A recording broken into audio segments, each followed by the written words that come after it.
I like how it takes mind seeing somebody with like a fear of men fall head over heels for Ferdinand before she finally realizes this whole concert thing might be a bad idea. This might be actually dangerous.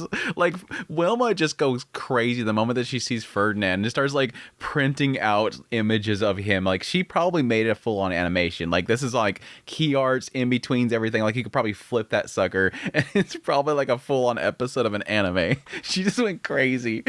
Mine's like, yeah, that's kind of bad. This is kind of bad. Even Daniel over here is freaking out. She's like, yeah, even him. Okay, hey brother, what would I do about getting the knights to, secure this place and give us security? And he's like, I don't think you need that for a concert. It's gonna be perfectly fine. Okay, let me show him. She's like, yeah, I just better just show him rather than have to explain this whole situation. Hey mom, look. Mom, look at this.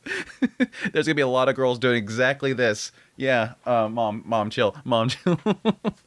It's so dorky. It's so dorky. But yeah, episode 5 of season 4 of Bookworm, really solid episode. Obviously, because I got to tears with Tulie. Tulie finally being face to face with mine. Why did they not go to the private room? Like every single time that Lutz shows up, she goes in her little room and she has a little kind of like venting moment. You couldn't take your sister in there and do the same damn thing? That was frustrating. There must have been a reason. I'm assuming in the novel it gives a reason why she can't go in there. It's probably to the fact that it's going to be too suspicious to have, why did this girl, like just that does the hair ornaments, why would she go in there with her? Like what reason would she have to go in there? That's the only thing I can explain it. There's probably something in the light novel that gives a reasoning there, because it's like, girl, let's go. I have to like just hug her. Like I gotta hug my sister. I had to go in this room and hug my sister. Either way though, I was just, again, towards the later part, them just trying so hard to not cry, and the moment she goes to leave, crying happens. I'm like, ugh, God, it's getting me so bad right now. But having Delia showed up again, I really did miss Delia's character. Obviously, it probably hasn't been that long, but of course, with the gap of seasons, it feels longer. But seeing her show back up, pretty much the confirmation around Dirk, and again, that makes sense because the reason that Dirk was there to begin with, that all makes sense. But overall, really solid episode, but let's get into it proper. Opening up the episode with Johann and Zach. Zach being some other individual that is second to Johann in blacksmithing, and seems like he wants to take on this title. I completely forgot about the whole title that Johann had. He had this title that was given to him by Mine at some point because of how he crafted. So, like she decided to name him after this innovator of the printing or whatever, if I remember correctly. He wants that title, Gutenberg. He wants so badly to have that title as well. When I seen the Gutenberg title, I was like, what? There's a title? Who gave the title to it? And then I had to go look it up. I'm like, oh, that's right. That's right. She's like, Gutenberg. She called him that, and that was his title that he got, and thus everybody wants it now. And now Zach's here, and he wants the title because he thinks he's better than Johann. So let's have a competition. But yeah, that all leads them to doing the showing what they need to have done in order to make this wax paper, which is these 2 rollers. Yeah, obvious concept here with the whole wax and it getting on the rollers, having the paper go through it, and more importantly, and this is the big important thing, is distributing it evenly. That was the key thing there. But interesting here is that the response of the 2 is interesting because Mine's obviously laying out what she has seen actually be put into, like, what we literally did in our world. This is what you need to do in order to replicate what was in my previous life. And Zach's here going, I can do something better. I want to do that, but do something better. And I wonder if it's going to come down to something that is more an evolved version of that, something that came later on. She's going with like the first thing that actually worked, whereas he's going to essentially create the next step that was in the process of the evolution of this, which I don't remember. I didn't really look it up. It could be possibly.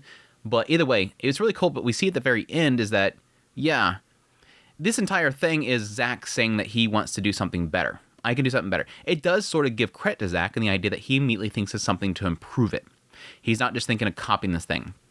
Whereas, yes, obviously Johann is all about, I'm going to replicate exactly what she says.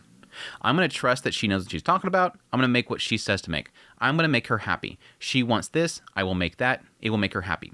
That's his main goal. It's something that I want to give to her. Whereas, again, Zach is thinking, I need to do better. I need to outdo what Johann does. Johann does what she's saying, does it very well, but I can do something else. It's a very interesting thing here. But I love the ultimate conclusion at the end of the episode is that what it seems like happens is that Johan creates exactly what she said, and it makes sense. It's the obvious choice. And even Zach himself is saying, yeah, mine's better, but yeah, his makes more sense. Like, you can't make what I made. I thought this is an improvement, but I don't think I can make it. Like, it doesn't make any sense to make it. But in response, Johan says, I can make that. It's better. I can make it. It's almost like this idea that Zach almost has this imagination, but he doesn't know how to apply it, where Johan's like, no, I can do that. I'm like, yeah, sure, I can do that. I don't have that imagination to evolve something, but I can make what you put down there. Again, he can make what mine says. It's really cool. It's basically the one that can actually put it into effect versus the one that's a creative. It's a cool little kind of dynamic between the two of them. And I hope that it kind of, with this whole thing, it's obviously painting out that it's going to be the two of them together make something incredible. Again, it's going to probably be whatever Zach created that Johan eventually made physical will be the winner, which will mean that both of them won. And it's going to come down to a thing, I think, hopefully, that the two of them just work together. Stop with this whole like competitive things, which competitive is nice, but it doesn't seem like Johan wants that. Johan, again, just wants to serve mine, whereas Zach wants to compete, which is a very one-sided thing, but it's a cool little dynamic in the end. I like how mine like completely misreads it, and the idea of like, oh wow, Zach's got so much energy and he's got so much gusto, and Johan doesn't really care about the title. He's so nice and everything. I don't think that's why he doesn't want the title. Johan just wants to please you. He wants to give you whatever you want because he wants to serve you that bad. It was dorky. But after that, we find out that Tulie apparently is working really hard in order to work on her etiquette, and that she can eventually present the ornament to her. We get a little letter from the family and talking about how things are going. She sends a letter back, really, really cute. And then we have a little scene with Ferdinand learning about the program.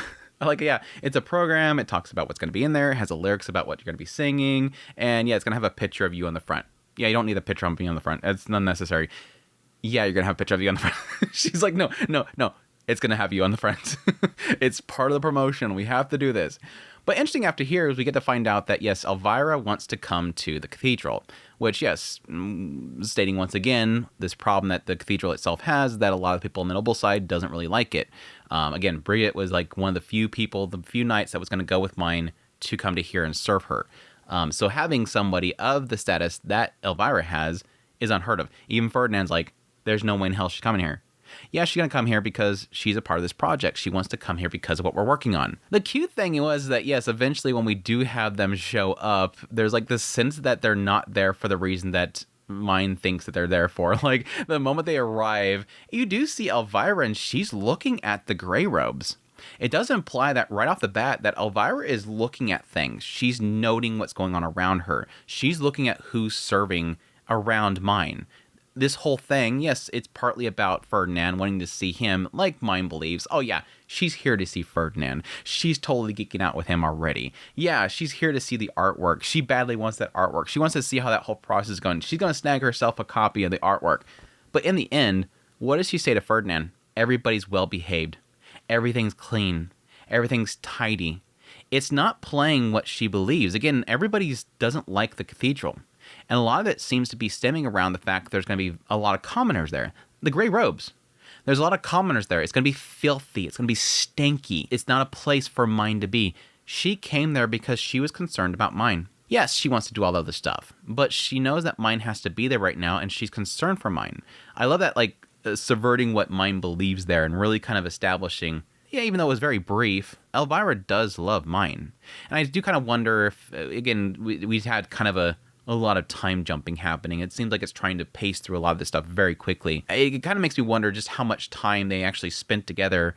And again, that connection that she made. She's concerned for mine's safety. And this is like a way of her finding out that everybody's well educated and she's not in a pigsty. She's being taken care of. Which again, she attributes a lot of that to Ferdinand. I should expect that with Ferdinand. She's very safe in your presence. This also stems to the brother being there to kind of check things out as well. Again, to also eat the cookies and the food. But additionally, yes, to seemingly bring forward a little problem that they're having with Wilfred. There's an obvious direction that it seems like it's taking Wilfred's character, but this sort of finally answers why he was falling around and saying that she's unfair. She's being unfair. Why does she keep bringing up unfair? Why is he yelling that she's being unfair? This was it. Apparently, he doesn't like the fact that she's not having to do all the stuff that he's doing. This is like a very rare moment where we have a child in this story, because Mine, obviously, again, is this person that was reincarnated, put into Mine's body. Lutz had to grow up quickly. All these kids in the orphanage, they had to grow up quickly. Now we're finally getting somebody who's been pampered and in nobility for a long time and is going to be a little brat. Everybody else that's been children in the story have all been people that have been pushed to have to grow up fast. And yeah, they don't get a chance to really complain about the stupidest things. Wilfred's the type of person that has that opportunity. All he can think about is that wah. She doesn't have to do this. She gets to address Sylvester at the dinner. Yeah, Ferdinand's pretty much saying what we're all thinking. She ain't got time for that. Mine's got like this printing industry thing that she's doing, all this other stuff that she's doing. She's basically running all these businesses, and she's got all these ideas they're trying to exploit. She now has to be this priest. She has to do all these blessings and whatnot and ceremonies. She ain't got time to babysit Wilfred. Like Ferdinand says, leave that to his keepers. All of his attendants and everybody, let them handle his little hissy fits. If he's throwing a tantrum, they can handle it. Rose Mine is not going to do that. She's got better things to do right now. I think it's going to obviously turn into a thing where even though Mine is having to do all this stuff, in the end, she's probably going to see that Wilfred is struggling. He's going through something. It's causing him to outburst. It's causing some other people problems. And she's probably going to finally step in. It's going to be probably similar to the whole orphans thing. I can't enjoy my books because the orphans, I better help the orphans so they stop bugging me. No, you wanted to help the orphans. I think eventually she's probably going to step in there and help him with something, but we'll see. And yeah, I skipped it, but yes, we had the whole scene with her going to Wilma and Wilma going, I've never seen Ferdinand. She's like, wait, didn't you see him when he did the inspection? Yeah, I was trying to avoid his gaze. And yeah, I immediately remembered that Wilma was the one that unfortunately was assaulted by a dude, and that made her very afraid of men. And so yeah, if Ferdinand came in there, she was going to be averting her eyes. And so yes, she'd never seen what Ferdinand looks like. It's just so stupid that, like, yeah, she has Rosina do it, and Rosina, like, draws this, and she's like, oh, I have to see this guy. I have to see Ferdinand. Like, suddenly out of nowhere, she no longer fears men because she's seen how hot this guy looks in this drawing. I have to see him for myself. So Mine just sets up this whole little mini concert just so that she could see him, and then, again, she prints out, like, an entire animation, like all these different frames. Couldn't stop drawing. Was blessed by the goddess of art. I had to draw him on all these different ways. And yeah, Mine's like, this is scary. This is actually dangerous. It also kind of like noted the idea that her musician, she keeps playing the same song, which I'm assuming again is a song that, she hummed that Ferdinand started to sing and thus made lyrics for. It like implies this idea that even Mine's musician is just playing the same damn song over and over again that Ferdinand played. It's so dorky. I mean, she could be practicing as well. I mean, come on. That's when we then have, yes, the meeting with Tulie. Tulie finally showing up. I got so choked up the moment that she showed up there, and it's like, it hurts that Tulie has to like do the whole bowing. She's learned all this stuff about like etiquette, calling her Rosamine, treating her like, again, this position that she is actually in as a princess. It just sucks that she can't just go over there and embrace her. Just go over there and give her a hug. And how she has to talk around it too. Here's an ornament that I made. The style was taught to me by my late sister. She's no longer around. And I think of her every single time I do this. And yeah, it's like just implying like I miss you so much, sister. And I made this just like you taught me. And I always think of you whenever I'm doing it. And then Mine's over there saying that every single time I look at this, I'll think of you. You're so amazing and all this kind of stuff. It's just like, go in the other room. Go in the other room and have a hug. It hurts so much. But at least they get to see each other. Handing over all those books, too, that was really cool.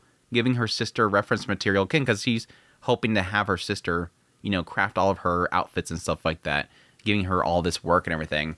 It's so cool. But yeah, at the very end there, can I present the next one to you? Yes, you can. It hurts so freaking much. And then yes, the moment that she leaves, Mine starts crying. Like she tried so hard to hold in. I'm just like, it hurts so much. Eventually, Mine needs to take over the entire kingdom and just adopt the entire family and just adopt everybody in. Following that, we have the scene with the Tao fruit, and yeah, finally get to see Delia again. Miss Delia so freaking much. Bringing in Dirk and confirming the devouring, which I think they pretty much confirmed that in the last season. The idea that was why he was there. He had that excessive mana that was in him as well, so it made sense. But showing Delia that he has the devouring that has to be absorbed on a regular basis. But mainly around here, of course, again, bringing up the Tao fruit once again and how it's like super dangerous that nobody needs to know about it. Having this thing that literally can absorb mana like this, the nobles would throw a fit. Like, they would literally eliminate her before the word got out, so she gotta keep it a secret. Gotta keep it a secret. Which is funny because, yes, technically when she first came there, she came there without Demiel and Brigitte. It's like, wait, they proved it this time? Like, they didn't before. Suddenly, now she was able to get away from them. Probably had to just run away. Probably because she had Fran with her. That's probably why. But again, I miss Delia, so it's good seeing her again. Her story in the previous season was just so oof. I mean, it's just like Wilma. Like, Wilma's story hurt as well. And yeah, we wrap up the episode with Zach and Johan again. Her deciding that she's going to choose which press works based on, how it, succeeds. And again, I think it's just going to be essentially Johan creating Zach's work is what's going to come out. It's going to be the both of them. I mean, both ways it works. Both ways, in the end, it ends up being they both win because, again, they're swapping things they're going to be making. So, but again, I think there's going to be an emphasis here in Zach sort of in his creativity. But yeah, good stuff. I hope you guys enjoyed this video. As always, if you did, hit the like button down below. But until next time, until next week, y'all take care.